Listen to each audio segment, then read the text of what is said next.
I get a tractor again, and I get to like have a little garden and everything. One of the formative things when I was growing up was I was in the high school newspaper program. So back in the late 80s when I was a student in high school, computers were just starting to be a thing. They were kind of around. We actually, when I started a newspaper as a 10th grade sophomore, we still used a giant typesetting machine. In fact, that picture on the left up there is me using paper and cutting things and gluing stuff on, because that year, and then the next year we got Macintosh computers, and we printed out, we used PageMaker, and we actually printed out the stuff, and that was sort of my first experience with computers for all intents and purposes, was a function of that newspaper program. So I know we take advantage of it and think about this stuff pervasively today, but when I was, it wasn't that long ago, only 25 years ago. So that was, for me, my first exposure into computing was actually a function of journalism. I also realized I never wanted to go into actual journalism at that point. So, in fact, I found these pictures right here when I went off to New Mexico Tech. That one again on the left is when I was a freshman. I had really big glasses, actually had hair on my head at the time. It went all the way forward instead of just back here. But you can see I have two really awesome computers. I think one of them had a CPU 286 processor in it, running Windows. And then later on in that right-hand picture, I got another one that was a 486. And I remember I got to run Linux on it. In fact, it was like 0.9 something kernel, because like the 1.0 kernel, that was a really big deal. I remember when that came out. That was definitely along the line. And to connect into the computer network at the college, I used a 2400 baud modem. And it was really cool, really fast. Yeah, sometimes that is true. Very much faster. And then I lost my entire sophomore year to Abermudding. So even back then, there was game addiction, and I had some of that along the way. I think I managed to get out of it. But I can tell you, I mentioned earlier today that I got a C in biology and joked it was because I didn't think biology was that interesting. It was also because I was playing a lot of mud, sadly enough. So from there, I got to go on to Los Alamos. Actually, when I graduated with a bachelor's degree, I had a job offer from Motorola, and they offered me $38,000. And I was like, well, that's pretty good. So I said, well, if you give me 40, I'll come work for you. And they said no. So I said, well, okay, I'm not coming. So I stayed at New Mexico Tech, got a master's degree, which was probably a good decision, and then had the opportunity to go up to Los Alamos after that. And in fact, they hired me almost a year before I finished my master's degree. So I knew I was going there as a function of my graduation, and something I was looking forward to. I would again point out, while I sort of focused on cybersecurity these days as a function of my career and even the research I do, when I went to school, cybersecurity was not a thing.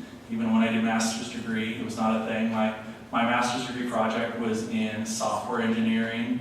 It was actually a program out of IBM called Clean Room Design. It was something that IBM was pushing. One of my professors at the time was working with IBM on it, and so I did some work within that framework to sort of see and understand what size teams were required to do effective clean room designs as a function of that methodology. So I can look back and say, well, in some ways that was about secure software design and that sort of thing, and formal validation around buffer overflows and that sort of stuff.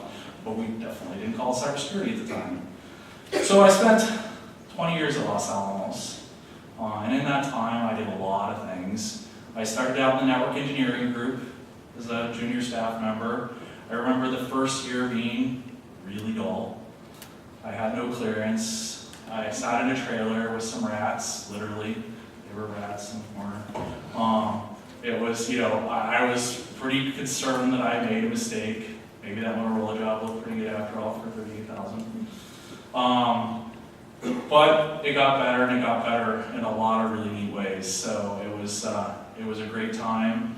Early on, I did a lot of things around firewalls, Linux development, database design, oddly enough. Developed the sort of user account system that Los Alamos used at the time. I actually wrote all the software that they used for one-time passwords there and actually I think this is embarrassing, frankly. They still use it today. It is the primary authentication system at Los Alamos National Laboratory. The company that makes the tokens that they use to generate the one-time passwords with DES3, still DES3, no longer makes them. Los Alamos literally is recycling them, so hopefully they will change that soon. But on the other hand, I can arguably say that my software is still running 20 years later that I wrote on that stuff. So maybe that's good. It's all in C, probably has 6 buffer overflows for all I know at this point.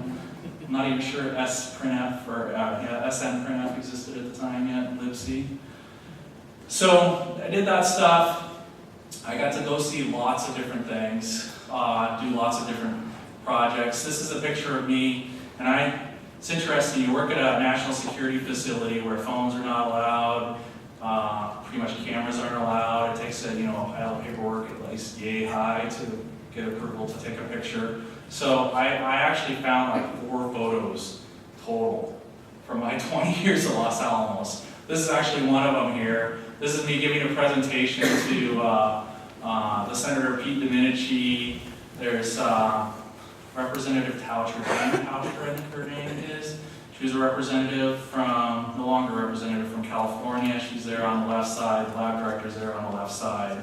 But it was one of my first forays into giving presentations to senior level folks, and I'll tell you, I was really nervous. You can't tell, but there was probably shaking in the knees there with all those folks in front of me. But I was actually presenting cybersecurity and the intersection between physical security and cybersecurity, and trying to explain the need from a national security perspective to leverage the best of those things and how we approach the systematic need. So understanding that sometimes cybersecurity is a solution, but not always. Sometimes we needed to do physical security, and trying to explain that to, again, a bunch of people there who are politicians and not definitely in any way computer scientists. So another thing I got to do, which was a lot of fun, I want to spend a minute talking about, is I went off and was a congressional fellow in the U.S. House of Representatives for a year.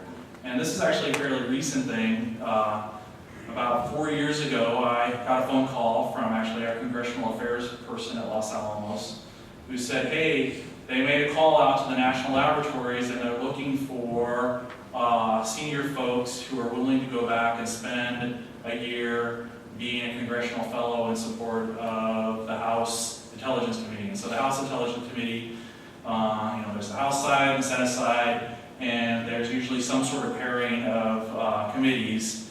And there's 2 types of committees in Congress. There's authorizing committees, and there's the budget committees, which has another A. Authorizing are the people who write laws, and then the budget committees are the ones who fund them.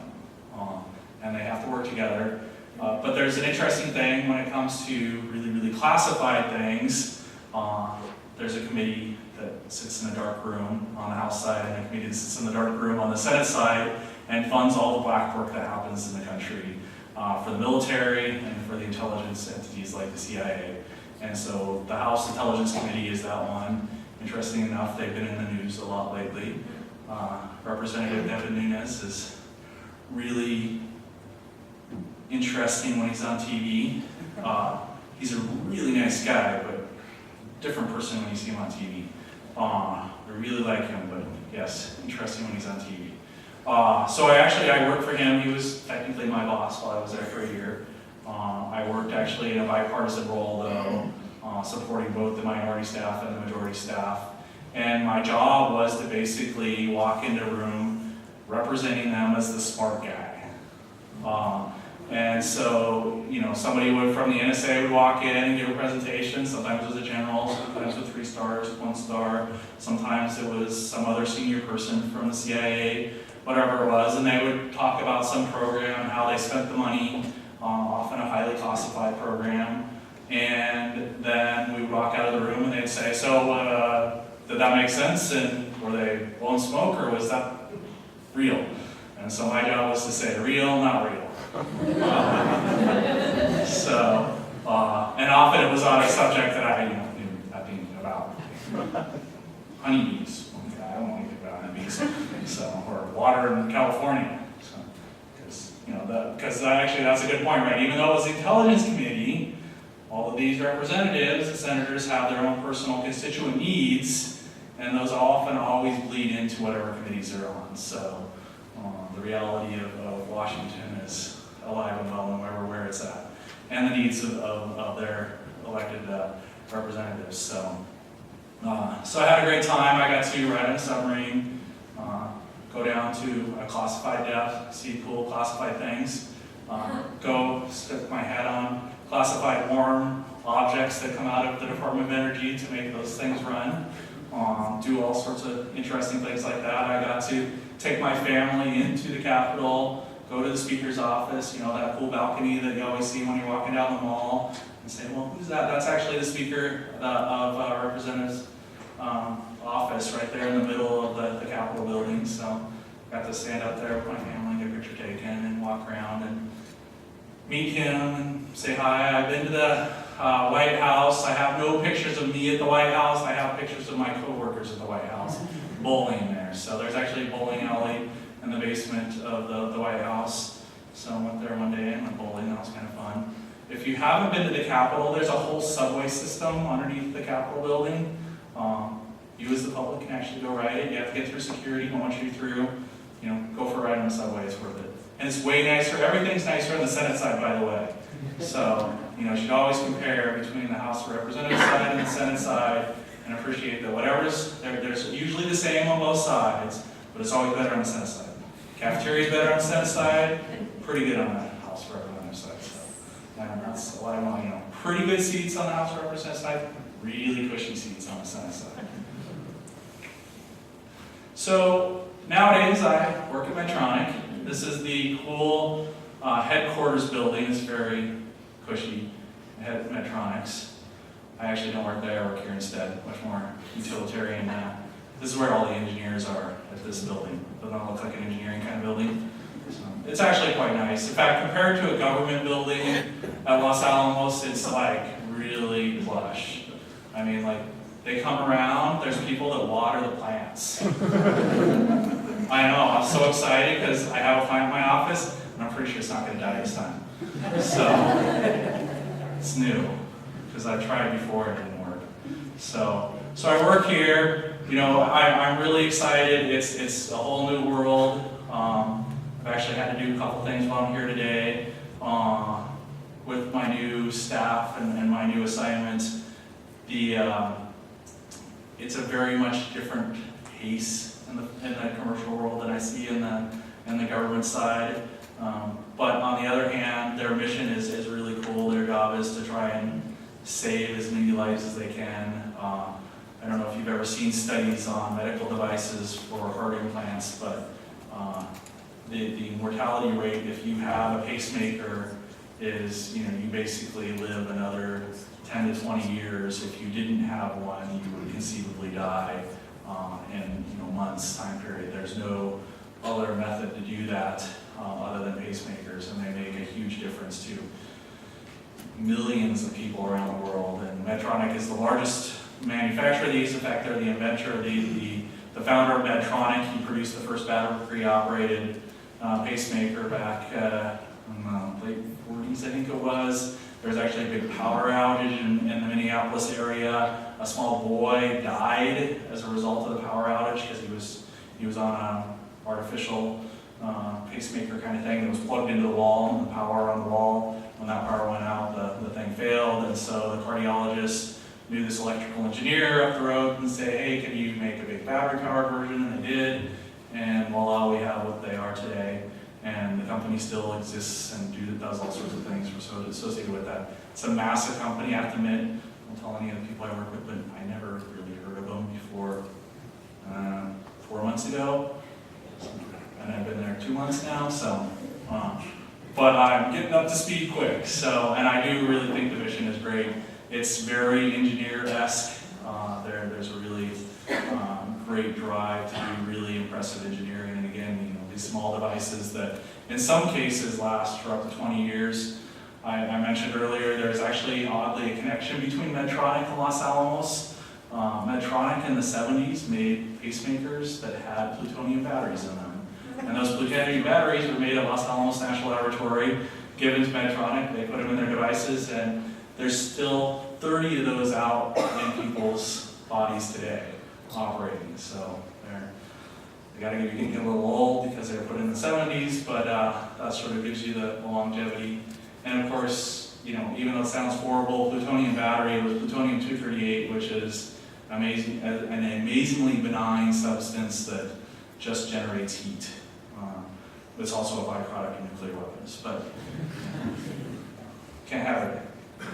So, a couple minutes I just wanted to spend on words of wisdom that I've found. And this is one of my parting pictures here. You may not like Rick Perry, but I had the opportunity right before I left Los Alamos to give him a briefing actually on cybersecurity and cybersecurity research. But a couple things that I find important. One of the reasons I like Missouri S&T is that I believe it focuses on foundational subjects within computer science. It's not just about learning the application, because the application changes. And I go back to my stories earlier about the fact that when I was doing computer science, it was not about cybersecurity. And those fundamentals, whether it's compilers or operating systems or programming languages or formal automata, they may not make sense while you're taking the class, but I can assure you as you proceed through your career, all those things will be important to have. So, pay attention. It really does matter, even if you don't realize it today. The experiences, I think, are key. The more experiences, the better. And I mentioned this earlier as well. I think having a broad set of experiences, being able to understand other points of view is very important. I think that's critical in computing. So many people use computers as a function of their daily lives, but they don't understand computers. They don't understand computers the way that you understand computers. And so making sure that you put yourselves in their position is critical. I see that in spades in my new job here, where you go out and talk to a doctor and they're like, yeah, that cybersecurity stuff, that's nice for you, and I can see that's important that maybe somebody wants their stuff hacked, but it better not get in the way when I have to save that patient's life. Because you don't want to be the guy that said, oh yeah, because of a long password, I had to spend an extra 30 seconds logging into the computer and the guy died in the meantime, right? That's not cool. So, it's all about understanding another point of view. Meeting people and understanding other folks is part of that, and so I think networking is critical. Don't, it's easy to get stuck in your own little world, spend your time in the computer science department, but make sure you know the rest of the world. And I think, again, I see that, and I can personally say I experienced some of this when I was going to school and early in my career, but get out, meet everybody. So, and the last thing I want to mention is, and I'll tell you, even this is important to me right now, is having mentors and advisors. I moved, I'm nominally a senior position. I have a senior position at Medtronic, and it's still really important to me to have people that I can go to as a mentor that I can trust and say, hey, you know what, I think I screwed up today. Let me tell you how. How can, I need your help. And those sort of people have to exist. You have them now as a formal function of your education.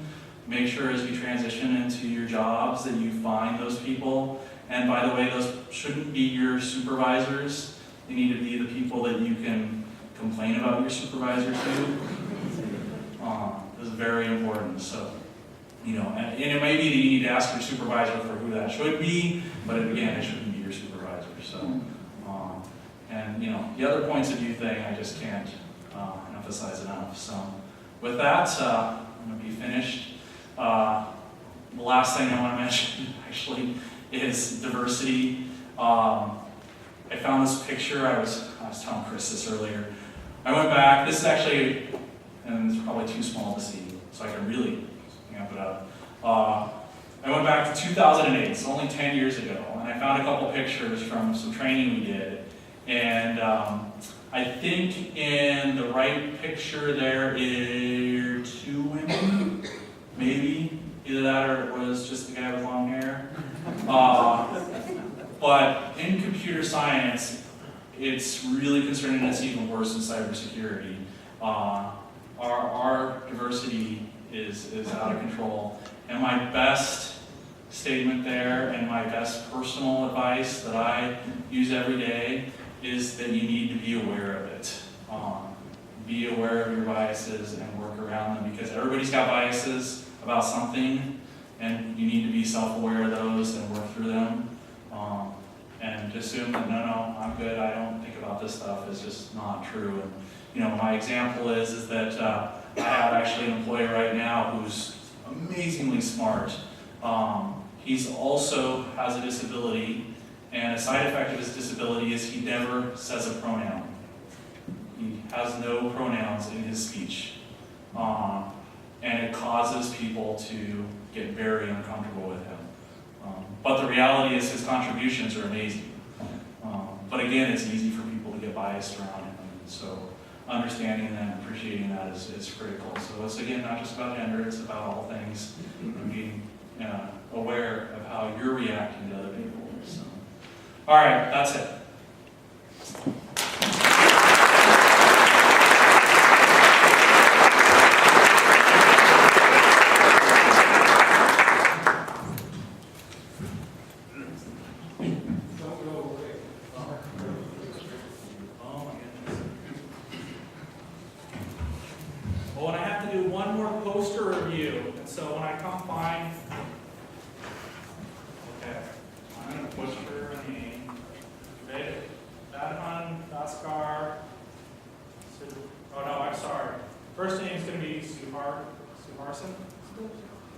Okay, you and I, we got to spend some quality time.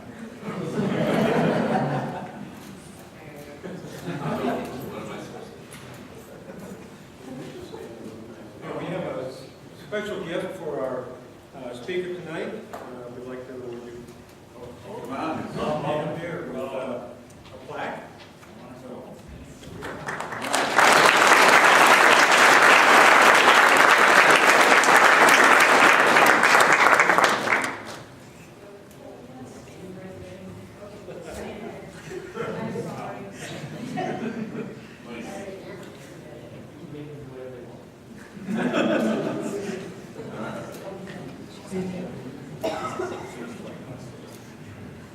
Okay.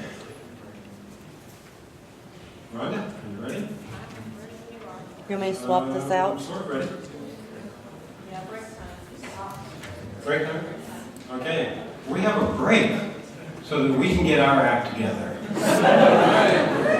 And I believe Mr. Johnson from St. Louis is going to do the dishes for us. How long? 15 minutes? 10 minutes. If you go anywhere, be back here in 10 minutes.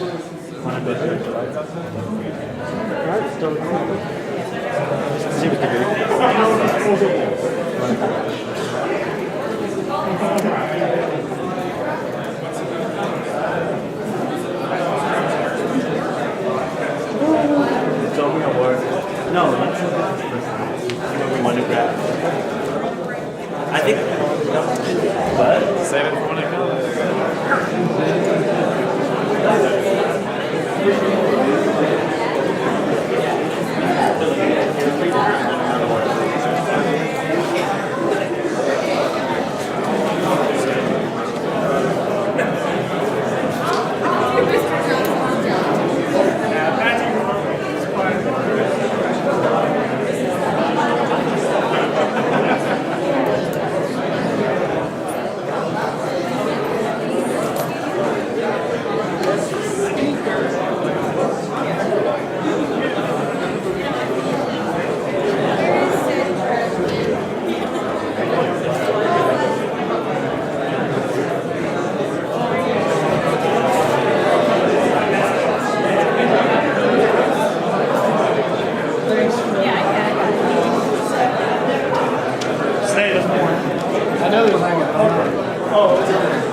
Oh, there's one up there. Yeah, there's one over there. All right. Some caterers have already left, even though that's their job. So what is yours about? Oh, dang. Well, we can help you guys if you want to guide us.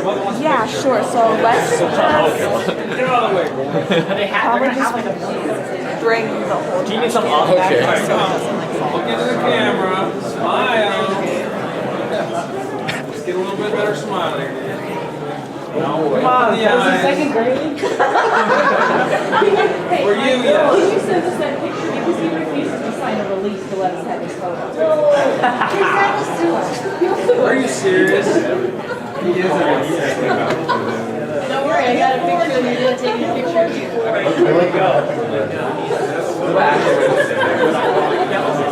Don't worry, I got trash cans.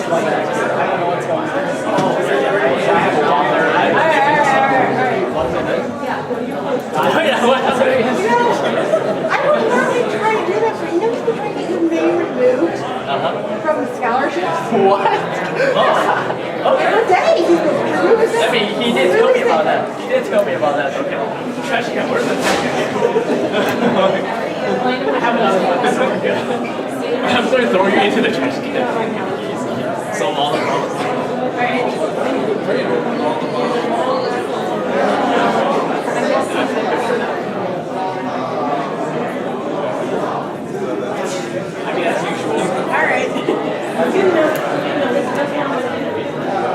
Wait, where are the other ones?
You SSH for this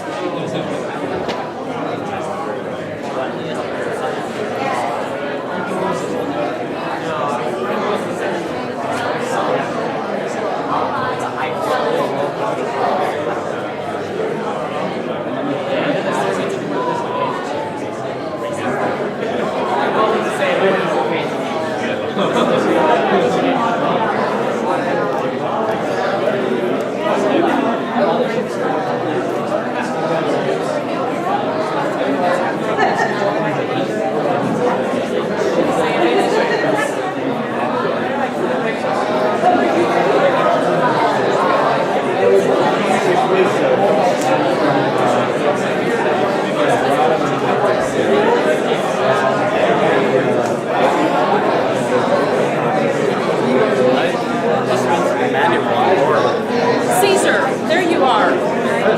Stand with your poster, don't move. Kayla.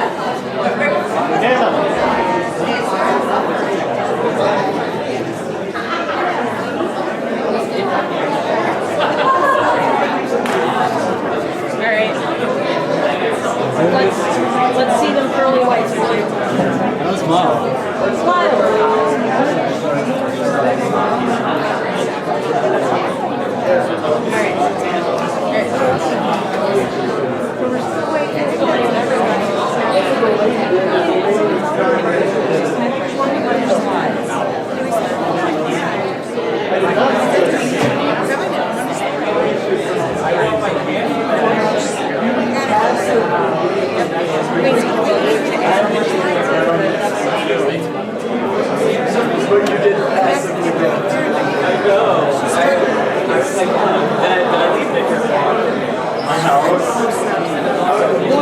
Giant Walmart bags on table. Well, we would get yesterday. No, maybe we just What are they giving out? I guess. Thanks. Giving out money. Yeah, I'm trying to wiggle to this one.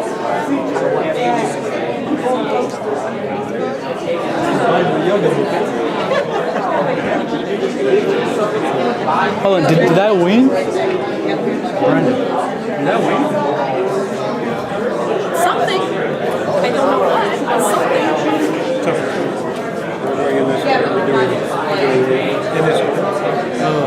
Yes, these are going to be the plaques.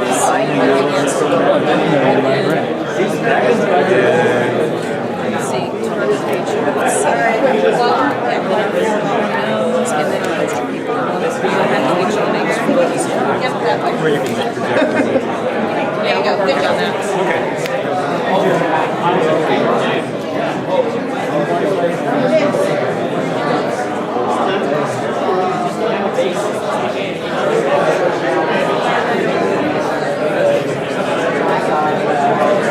Where is that gift for you? I don't know. It's money. It's gonna give me a check. Congratulations, bro. Dragons wanted to win, man. That's what we were talking about yesterday. He said, no, I'm not winning. And you won. I want to win, didn't show up. Every poster is lined up there. There is no one who can show up. You know, they're doing them like quick undergrad, PhD, master's. Who won here? Dushyant, Dakshak, and there's the Socrates from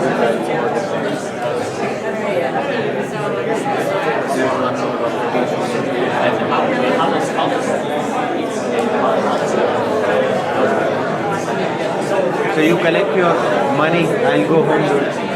Very home? Yeah, I'm heading home. There's nothing for me here now. I'm all ruined. Ruin?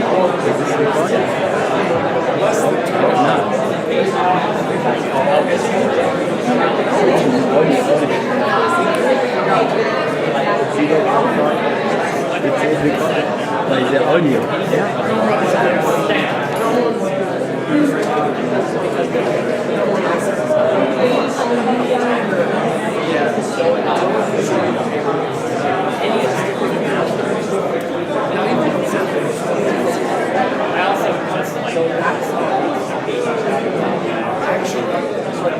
Do you think I should fight for those prizes? This is my policy of anything. I never believe in that. I don't think I'm that. But you are lucky. Okay, now I need the following students to go to their posters. San Young, Sataki Roy, and Ali Alaman. Sataki Roy won again?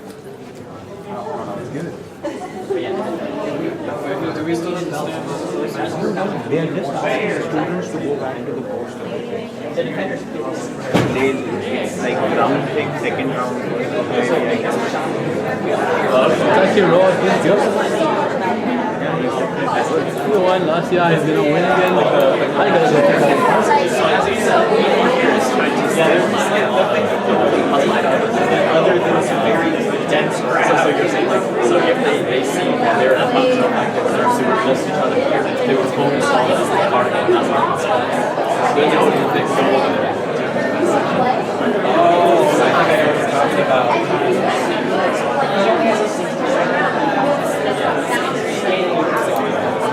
Don't you have to like get it over obstacles and stuff? Top secret data.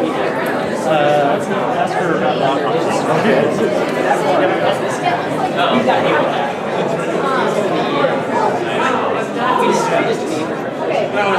The question, why is EA a better simulator than PSO?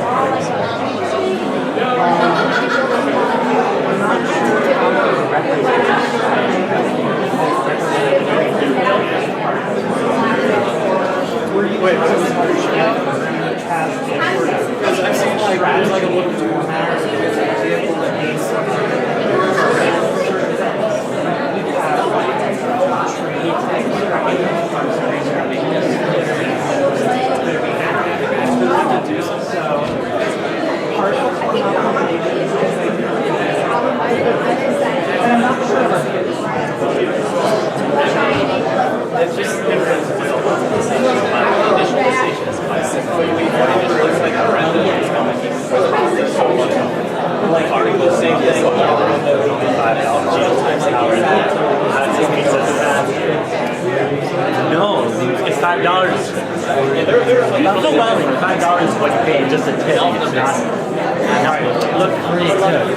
So look at this though. It's cheating. To look at the gig prize before? Definitely cheating. That's not. That's a 100% not. And you point that it is. I mean, you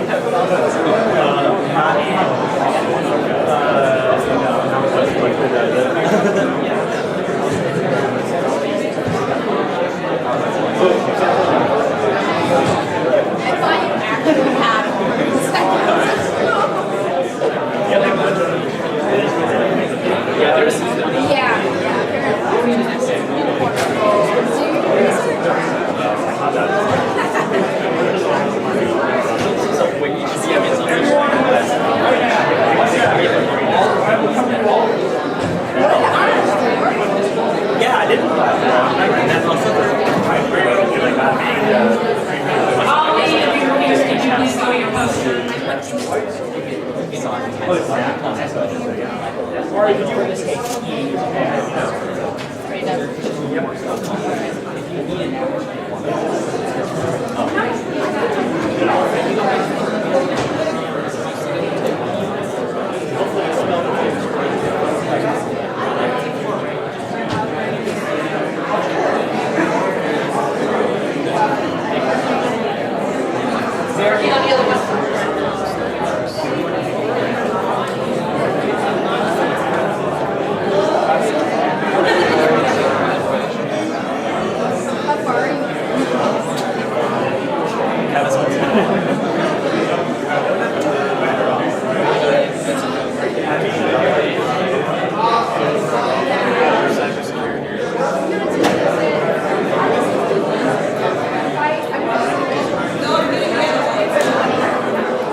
The award section of this event tonight.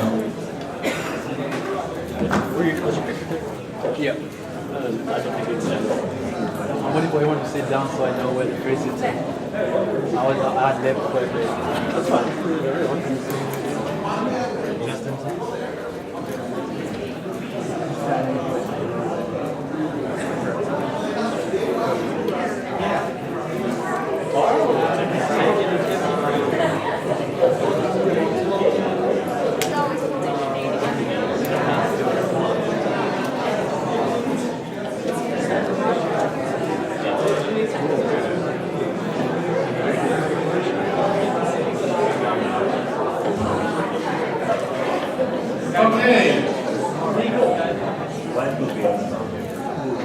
So we'd like to continue tonight with the awarding of all of the awards. This is the awards banquet, so we have a couple of awards to hand out. We're going to start with the CS Department Special Awards, and we're going to start with one that we would like to award to a person who is not here, unfortunately. The Outstanding Contributor Award we'd like to give to Will Atkins. He is with Sandia National Labs and has been engaged with this department for many, many years. Will, if you can hear us up there, we've got a plaque for you. Yeah. Do we want to give it to somebody in place? All right. So we have a stand-in, a person who doesn't look anything like Will. He acts a little bit like Will.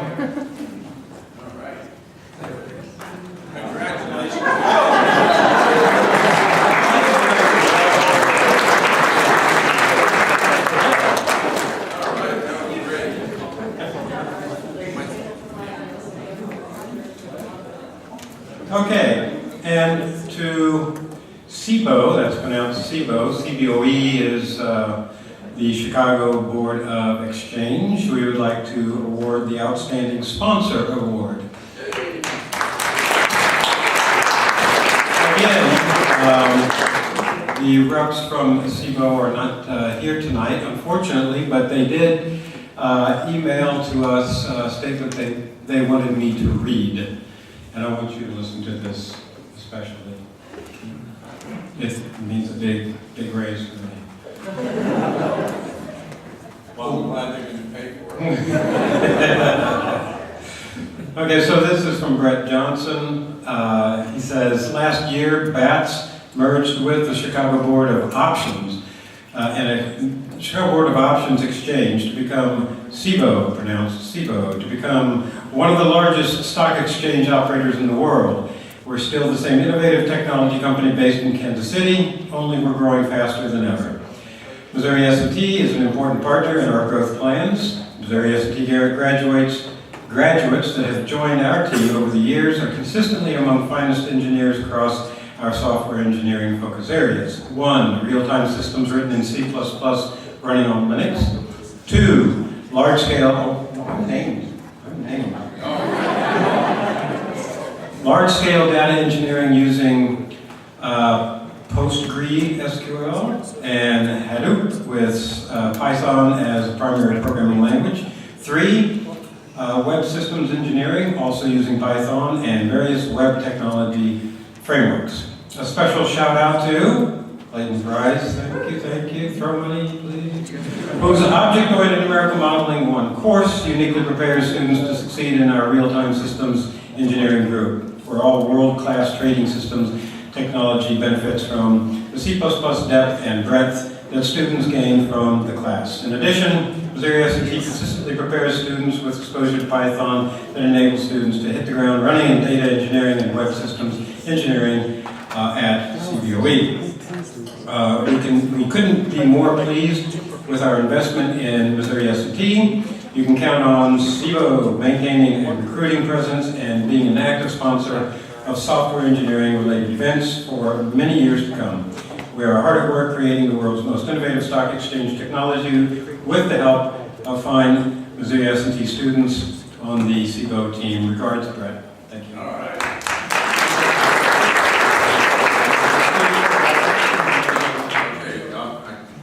Clayton's course has a special name among everybody. It's called C++ for Ninjas. Okay, so when companies come recruiting, some companies like CBOE really go after the people. You cannot get a job in that group if you have not taken C++ for Ninjas. It's ironic with that competition. Yes. Okay, continuing the Outstanding Alumni Service Award, and we have him here, please, Matt Johnson. Yay!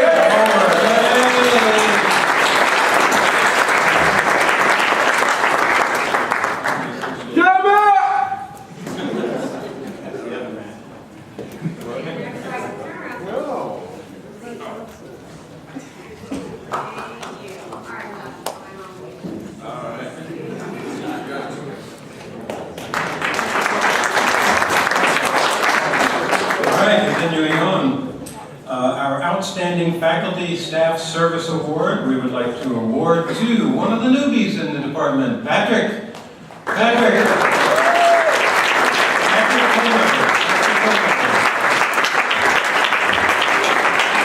Known locally as Mr. Awesome.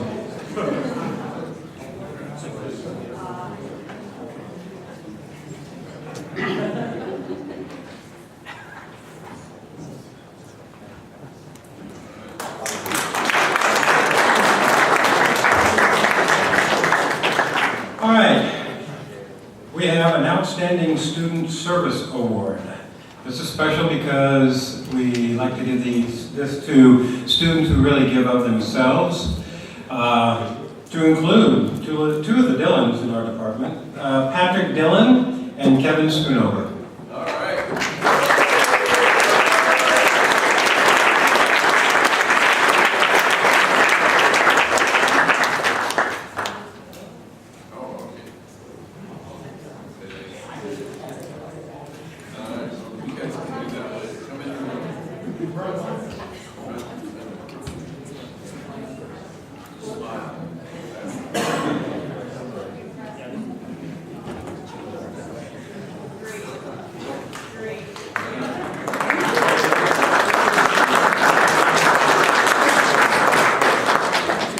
Moving right along, the CS Faculty Mentor Award. We'd like to award to... Oh, we have nominees. Okay, so nominees include Jennifer Leopold, who is not here tonight, Dan Lynn, who is not here tonight, Ricardo Morales, who is here tonight, and the winner is Ricardo Morales.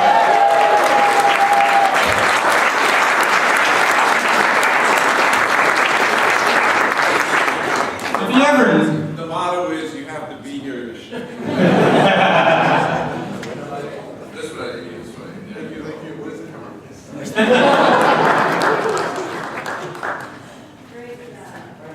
All right. Showing up is the big part of this. Okay, the Outstanding Computer Science Graduate Teaching... Yeah, okay. Graduate Teaching Assistant Award, and our nominees are Armida Abdi Jabari, Armida, Doug McGeehan, and Manaz Sangram. And the winner is Doug McGeehan. Happens to be our friend.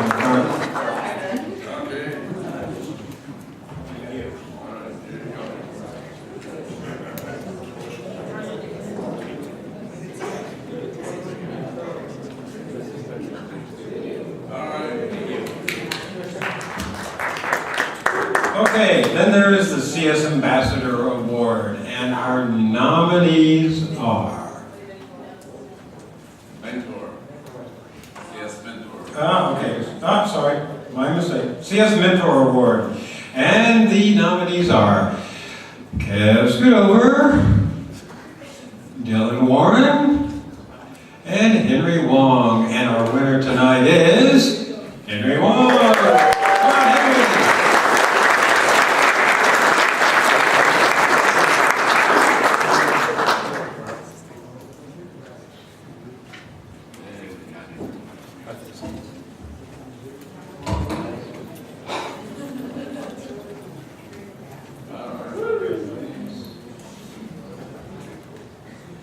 All right, back in order. Here we are, the CS Leadership Award. And our nominees are Cliff Martin, Doug McGeehan, and Kevin Schoonover. And the winner is Doug McGeehan.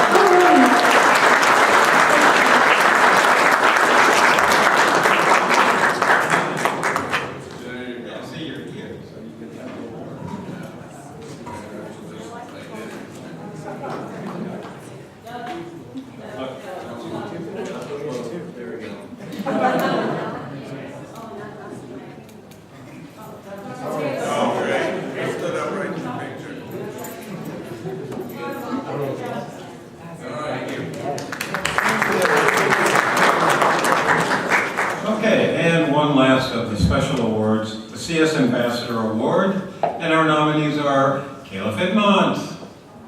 Really now. That's our photographer. Kevin Schoonover, we know him.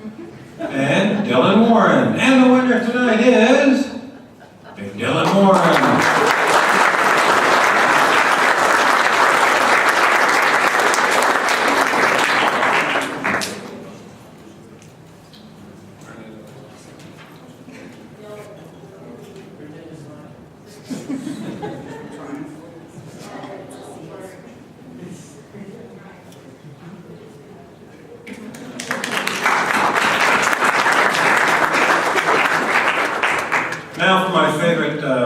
evening, we get to give away a lot of money. Lots. Here are the scholarship awards. We're going to begin with the Accenture in Computing Award. This is monies that come from investments that are provided by various people and companies. This one from Accenture, of course. We'd like to award to Gregory Barr, Daniel Fuchs, Andrew Henningson, Joseph Lewis, and Jameson Meredith. If you're here, please step forward.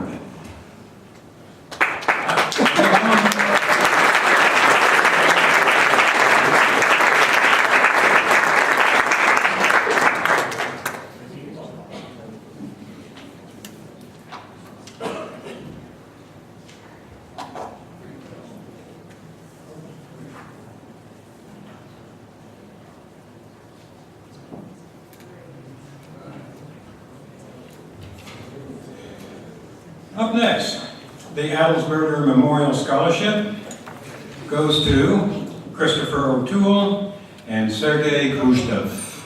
Sergei is here.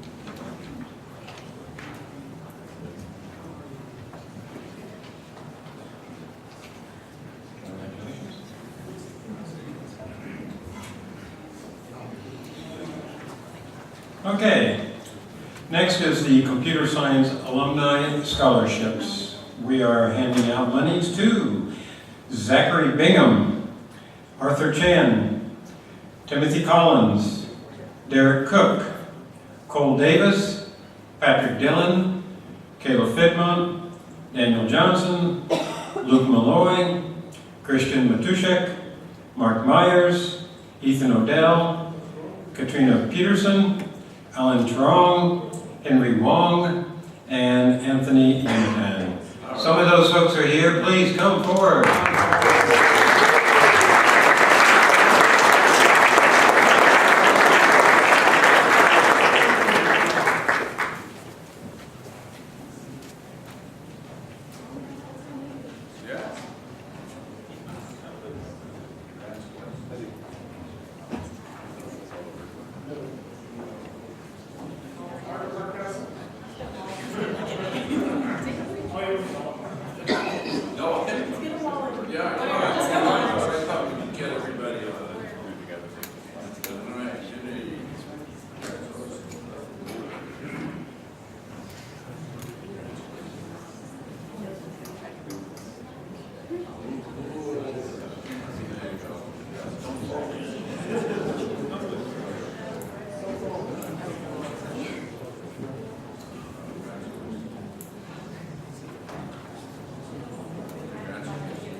And now the Daniel St. Clair Scholars and Fellows Scholarship.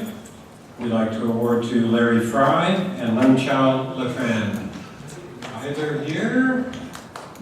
I don't think so. Oh well, round of applause for them. Okay, the Department of Computer Science Scholarship goes to whole list: Nicole Aldridge, Jose Miguel Aliga, Zachary Barr, Edward Bateman, Joshua Cash, Joshua Essman, Aaron Fish, Basu Ganesh, Adam Gaussman, Jonah Mars, Evan Maynard, Tevin Nyang Trost, Catherine Pitts, Kelsey Robertson, Darren Schmidt, Kevin Schoonover, Mark Swaney, Tanner Winkleman, David Wood, and Yun Chao Zhang.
Next, the Ellen M. Hodges Memorial Scholarship goes to Jennifer Coleman, Rabia Khan, Catherine Latta, Gina Meadows, and Catherine Sauer. Surely one of these people are here. Maybe not, yes. But a round of applause. There's a reason we give them money. They're home studying. Okay, for the Howard and Lois Cook Scholarship, Anna Pankowitz.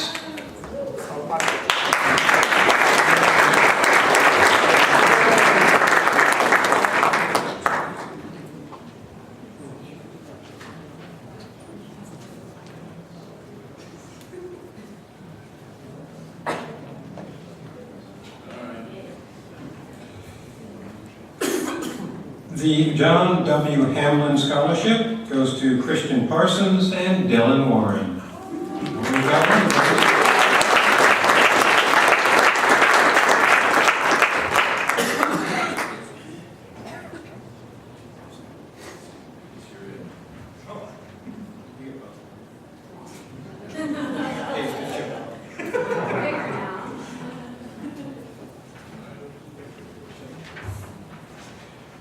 The Mark X. Stratman Scholarship, Zechariah Fensterman. Are you here, Zach?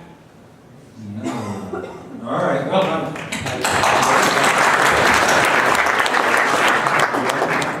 The Rex Whitner Software Archaeology Computer Science Scholar is Ethan Galloway and Robert Garner.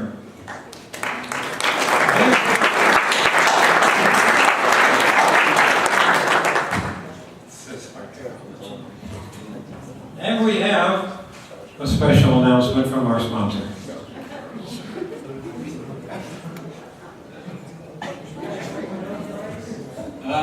It's time for...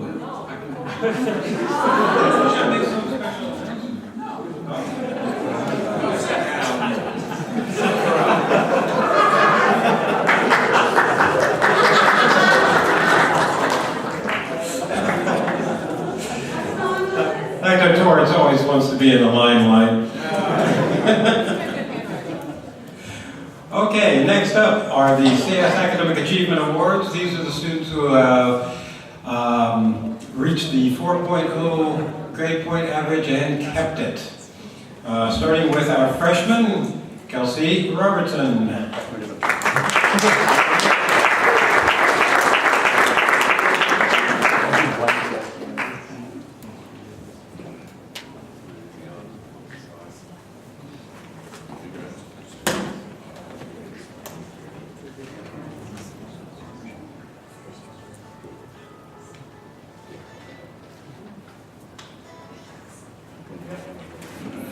The sophomores, Jose Miguel Aliga, Carl Frank, Vasu Ganesh, Christopher Gu, Andrew Henningson, Indiana Yancich, Nicholas LaCroix, Gavin Lewis, Sung Ki Ling, Benjamin Osborne, Catherine Sauer, Mitchell Skaggs, and Akil Vyas.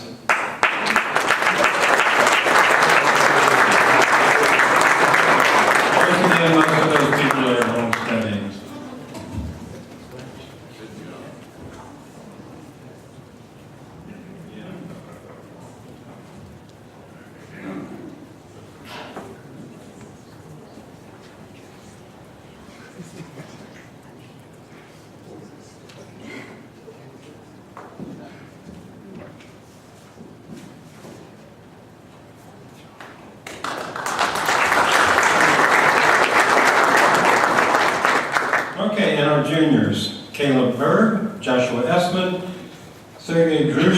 Samuel Tuff, Darren Schmidt, Kevin Schoonover, Yun Chao Zhang.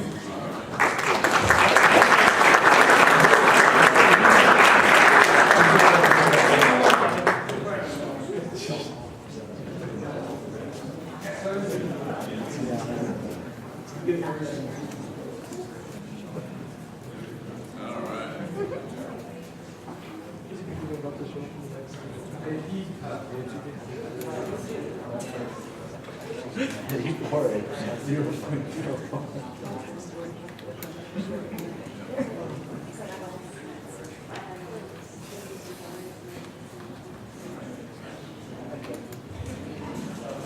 And our senior class, Zachary Barr, Brendan Curran, Daniel Fuchs, Shannon Griffin, Jordan Kubat, Michael Shane, and Alex Warhover.